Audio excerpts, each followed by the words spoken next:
कार्तिक मास महात्म्य का 26वां अध्याय। श्री विष्णु की कृपा से आज आपको रही सुनाए। नारद जी बोले, इस प्रकार विष्णु पार्षदों के वचन सुनकर धर्मदत्त ने कहा, प्राय सभी मनुष्य भक्तों का कष्ट दूर करने वाले श्री विष्णु की यज्ञ, दान, व्रत, तीर्थ सेवन तथा तपस्याओं के द्वारा विधि पूर्वक आराधना करते हैं। उन समस्त साधनों में कौन सा ऐसा साधन है जो भगवान विष्णु की प्रसन्नता को बढ़ाने वाला तथा उनके सामीप्य की प्राप्ति कराने वाला है? दोनों पार्षद अपने पूर्व जन्म की कथा कहने लगे। हे द्विजश्रेष्ठ, आपका प्रश्न बड़ा श्रेष्ठ है। आज हम आपको भगवान विष्णु को शीघ्र प्रसन्न करने वाला उपाय बताते हैं। हम इतिहास सहित प्राचीन वृत्तांत सुनाते हैं, सावधानी पूर्वक सुनो। ब्राह्मण पहले कांचीपुरी में चोल नामक एक चक्रवर्ती राजा थे। उन्हीं के नाम पर उनके अधीन रहने वाले सभी देश चोल नाम से विख्यात हुए। राजा चोल जब इस भूमंडल का शासन करते थे, उस समय उनके राज्य में कोई भी मनुष्य दरिद्र, दुखी और पाप पे मन लगाने वाला अथवा रोगी नहीं था। एक समय की बात है, राजा चोल अनंत शयन नामक तीर्थ में गए, जहाँ जगदीश्वर भगवान विष्णु ने योग निद्रा का आश्रय लेकर शयन किया था। वहाँ भगवान विष्णु के दिव्य विग्रह की राजा ने विधि पूर्वक पूजा की। दिव्य मणि, मुक्ताफल तथा स्वर्ण के बने हुए सुंदर पुष्पों से पूजन करके साष्टांग प्रणाम किया। प्रणाम करके ज्यों ही बैठे, उसी समय उनकी दृष्टि भगवान के पास आते हुए एक ब्राह्मण पर पड़ी, जो उन्हीं की कांची नगरी के निवासी थे। उनका नाम विष्णुदास था। उन्होंने भगवान की पूजा के लिए अपने हाथ में तुलसी दल और जल ले रखा था। निकट आने पर उन ब्राह्मण ने विष्णु सूक्त का पाठ करते हुए देवाधिदेव भगवान को स्नान कराया और तुलसी की मंजरी तथा पत्तों से उनकी विधिवत पूजा की। राजा चोल ने जो पहले रत्नों से भगवान की पूजा की थी, वह सब तुलसी पूजा से ढक गई। यह देखकर राजा कुपित होकर बोले, विष्णुदास, मैंने मणियों तथा स्वर्ण से भगवान की पूजा की थी, वह कितनी शोभा पा रही थी। तुमने तुलसी दल चढ़ाकर उसे ढक दिया। बताओ ऐसा क्यों किया? मुझे तो ऐसा जान पड़ता है कि तुम दरिद्र और गंवार हो, भगवान विष्णु की भक्ति को बिल्कुल नहीं जानते। तब राजा की यह बात सुनकर द्विजश्रेष्ठ विष्णुदास ने कहा, राजन, आपको भक्ति का कुछ भी पता नहीं है।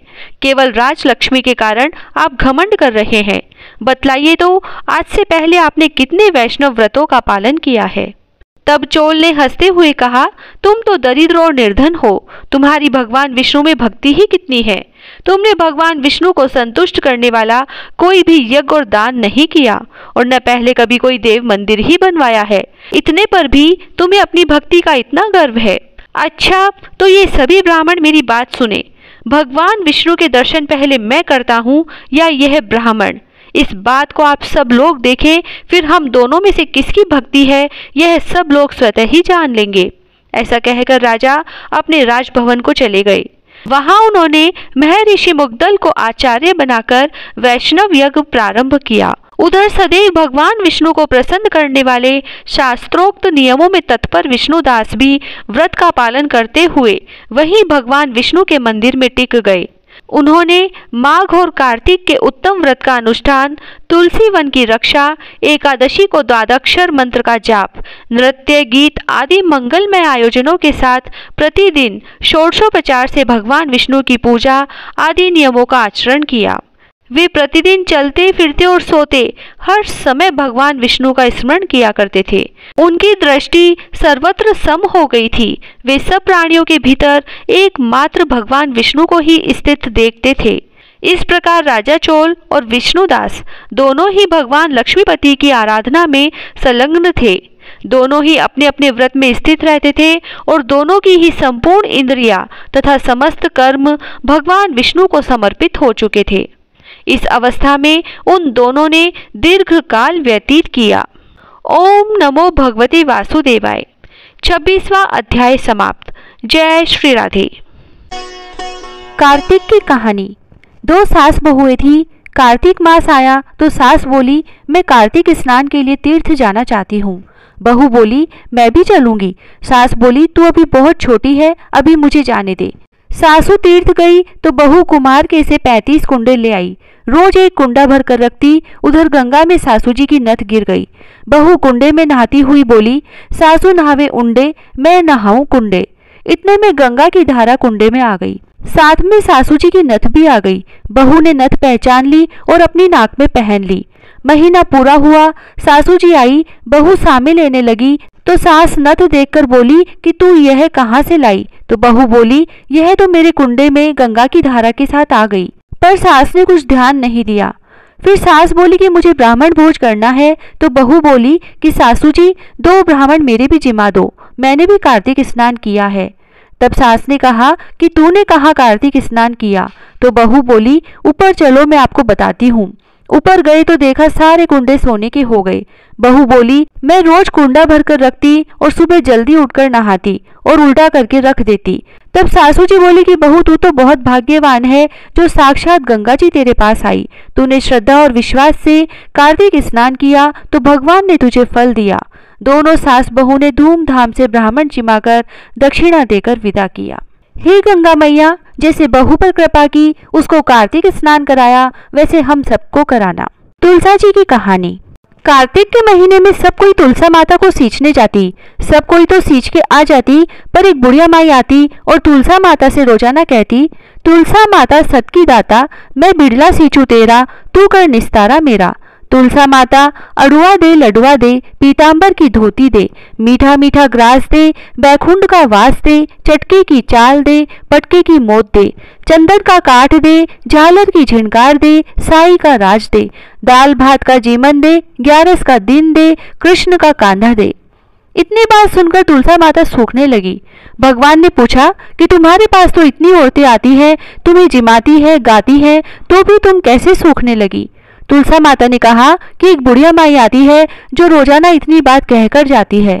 मैं और तो सब कुछ दे दूंगी, पर आप कृष्ण जी का कांधा कहाँ से दूंगी? थोड़े दिन बाद बुढ़िया माई मर गई। सब कोई उसको उठाने लगे, पर वह इतनी भारी हो गई कि उठे ही नहीं। सब कोई कहने लगे कि पाप घाट की माला फेरती थी जिससे इतनी भारी हो गई। भगवान बूढ़े ब्राह्मण का रूप धारण करके आए। सबसे पूछने लगे कि इतनी भीड़ क्यों हो रही है? सब बोले, एक बुढ़िया मर गई है, पापनी थी, इसीलिए किसी से नहीं उठती। तब भगवान बोले कि इसके कान में मुझे एक बात कहने दो तो यह उठ जाएगी। सबने कहा, तू भी अपने मन की निकाल ले। भगवान ने जाकर उसके कान में कहा, बुढ़िया माई तू बिड़ला सींचे मेरा, मैं करूँ निस्तारा तेरा। बुढ़िया माई अड़ुआ ले, गड़ुआ ले, पीतांबर की धोती ले, पटके की मोत ले, मीठा मीठा ग्रास ले, बैकुंठ का वास ले, चटके की चाल ले, चंदन का काठ ले, झालर की झिनकार ले, साई का राज ले, दाल भात का जीवन ले, कृष्ण का कांधा ले। इतना सुनते ही बुढ़िया माई हल्की हो गई। भगवान उसे कांधे पर ले गए और उसकी मुक्ति हो गई। हे तुलसा माता, जैसा उसकी मुक्ति करी ऐसा हमारी करियो, जैसा उसको कांधा दिया वैसे सबको दियो। विनायक जी की कहानी। एक बुढ़िया माई थी, वह मिट्टी के गणेश जी की पूजा करती थी। वह मिट्टी के गणेश जी रोज बनाती, रोज गल जाते। सामने एक सेठ का मकान बन रहा था तो वह वहां जाकर बोली कि पत्थर का गणेश बना दो। मिस्त्री बोले, जितने में हम तेरा पत्थर का गणेश गढ़ेंगे उतने में अपनी दीवार न चीनेंगे। बुढ़िया बोली कि राम करे तुम्हारी दीवार टेढ़ी हो जाए। अब उनकी दीवार टेढ़ी हो गई। वो बनावे और ढा देवे, बनावे और ढा देवे। इस तरह करते करते शाम हो गई। शाम को सेठ आया और उसने कहा, आज कुछ भी काम नहीं किया। तो मिस्त्री कहने लगे कि एक बुढ़िया आई थी, वो कह रही थी कि मेरा पत्थर का गणेश गढ़ दो। हमने नहीं गढ़ा तो उसने कहा कि तुम्हारी दीवार टेढ़ी हो जाए। जब से दीवार सीधी ही नहीं बन रही। सेठ ने बुढ़िया को बुलवाया और कहा कि हम तुझे सोने का गणेश मंड देंगे, हमारी दीवार सीधी कर दो। सेठ ने बुढ़िया को सोने का गणेश मंडवा दिया और सेठ जी की दीवार सीधी हो गई। हे विनायक जी महाराज, जैसे सेठ की दीवार सीधी करी वैसे सबकी करना। कहता न सुनता न हुकारा भरता ने सारे परिवार की रक्षा करना। हे कार्तिक महाराज, सबकी मनोकामनाएं पूरी करना, सबकी रक्षा करना। जय श्री राधे। लपसी तपसी की कहानी। एक लपसी था, एक तपसी था। तपसी तो भगवान की तपस्या करता। लपसी रोजाना 1.25 सेर का हलवा बनाकर भगवान को भोग लगाकर टाली हिलाकर जीम लेता। एक दिन दोनों में झगड़ा हो गया। लपसी बोला मैं बड़ा, तपसी बोला मैं बड़ा, क्योंकि मैं भगवान की तपस्या करता हूँ। नारद जी बोले कि तुम्हारा फैसला मैं करूंगा। दूसरे दिन तपसी नहाकर आने लगा तो नारद जी ने 1.25 करोड़ का मुंदड़ा तपसी के आगे गिरा दिया। उसने आंख खोलकर देखा तो मुंदड़ा पड़ा था। उसने उठाकर पैर के नीचे दबा लिया और तपस्या करने लगा। उधर लपसी ने सवा सेर का हलवा बनाकर भगवान को भोग लगाकर टाली हिलाकर जीम लिया। इतने में नारद जी आए और दोनों को अपने पास बैठाया। दोनों पूछने लगे कि कौन बड़ा है। नारद जी ने तपसी से कहा कि अपना पांव हटा। पांव हटाते ही मुंदड़ा निकला। तब नारद जी बोले कि मुंदड़ा चुराने से तेरी तपस्या भंग हो गई है, इसीलिए लपसी बड़ा है। तपसी कहने लगा कि मुझे मेरी तपस्या का फल कैसे मिलेगा। नारद जी बोले कि तेरी तपस्या का फल कार्तिक नहाने वाली देंगी। सब कहानी कहकर तेरी कहानी नहीं कहेंगी तो कार्तिक का फल तुझे हो जाएगा। धोती देकर अंगोछा नहीं देंगी, सीधा देकर दक्षिणा नहीं देंगी, ब्राह्मण जिमाकर दक्षिणा नहीं देंगी, दीवा चासकर हाथ न जोड़े तो तेरा पुण्य होगा। कपड़ा देके बटन न लगावे, दाहिने हाथ नाड़ा बांधे तो सबका फल तुम्हें हो जाएगा। और इतना कहकर नारद जी चले गए। लपसी को फल लपसी ने हो जो, तपसी को फल तपसी ने हो जो, माँ की कथा कहानी को फल माँ ने हो जो। पीपल पतवारी की कहानी। एक गुजरी थी, उसने अपनी बहू से कहा कि तू दूध दही बेच के आ। वह बेचने गई तो रास्ते में औरतें पीपल पतवारी सींच रही थी। उनको सींचता देखकर बहू ने पूछा कि तुम यह क्या कर रही हो। औरतें बोली कि हम पीपल पतवारी सींच रही हैं, इससे अन्न और धन होता है, 12 वर्ष का बिछड़ा हुआ पति मिल जाता है। बहू बोली ऐसी बात है तो तुम तो पानी से सींचती हो, मैं तो दूध से सींचूंगी। अब तो गुजरी बहू रोजाना दूध दही बेचने ही नहीं जाती, वह रोजाना दूध तो पीपल में और दही पतवारी में सींचती। सास दूध दही का दाम मांगती तो कह देती कि महीना पूरा हो जाने पर दे दूंगी। कार्तिक का महीना पूरा हो गया, पूनम का दिन आया। बहू पीपल पतवारी के पास जाकर बैठ गई। पतवारी ने पूछा कि तू मेरे पास क्यों बैठ गई। तब बहू बोली कि सासू दूध दही का दाम मांगेगी। पीपल पतवारी बोली कि मेरे पास क्या दाम रखा है, ये भरा डिंडा पान पतूरा है, इसको ले जा। बहू ने वही ले जाकर कोठरी में रख दिया और डर के मारे कपड़ा ओढ़कर सो गई। सासू बोली कि बहू पैसे ला। बहू बोली कि कोठरी में रखा है। सासू ने कोठरी खोल के देखी तो हीरा मोती जगमगा रहे हैं। सासू बोली कि बहू इतना धन कहाँ से लाई। बहू ने आकर देखा तो सच्ची में ही धन भरा हुआ है। बहू ने सासू को सारी बात बता दी। सास ने कहा कि अब की कार्तिक में मैं भी पतवारी सींचूंगी। कार्तिक आया, सास दूध दही तो बेचकर आ जाती और हांडी धोकर पीपल पतवारी में चढ़ा देती। आकर बहू से कहती कि मेरे से दाम मांग। तब बहू कहती सासू जी कोई बहू भी दाम मांगती है क्या, पर सासू कहती कि तू मांग। बहू बोली कि सासू जी पैसे लाओ, तो वह पीपल पतवारी के पास जाकर बैठ गई। पीपल पतवारी ने सासू को भी पान पतूरा भरा डिंडा दे दिया। उसने वही ले जाकर कोठरी में रख दिया। बहू ने खोलकर देखा तो उसमें कीड़े मकोड़े बिलबिला रहे हैं। बहू ने कहा सासू जी यह क्या है। तब सास ने आकर देखा और बोलने लगी कि पीपल पतवारी तो बड़ी दोगली पटपीटन है, इसको तो धन दिया और मुझको कीड़ा मकोड़ा दिया। तब सब कोई बोलने लगे कि बहू तो सत की भूखी सींचे थी, तुम धन की भूखी सींची। हे पतवारी माता, जैसा बहू को दिया वैसा सबको देना, जैसा सास को दिया वैसा किसी को मत देना। तुलसी महारानी नमो नमो, हर की पटरानी नमो नमो। तुलसी महारानी नमो नमो, हर की पटरानी नमो नमो। धन तुलसी पूरण तप की नो, शालिग्राम बनी पटरानी नमो नमो। तुलसी महारानी नमो नमो। जाके पत्र मंजरी कोमल, श्रीपति कमल चरण लपटानी नमो नमो। तुलसी महारानी नमो नमो, हर की पटरानी नमो नमो। कौन से महीने बोई रानी तुलसा, कौन से महीने हुई हरियाली नमो नमो। तुलसी महारानी नमो नमो। कौन से महीने हुई तेरी पूजा, कौन से महीने हुई पटरानी नमो नमो। तुलसी महारानी नमो नमो। आषाढ़ मास बोई रानी तुलसा, सावन मास हुई हरियाली नमो नमो। तुलसी महारानी नमो नमो। कार्तिक मास में हुई तेरी पूजा, मंगसिर मास हुई पटरानी नमो नमो। तुलसी महारानी नमो नमो।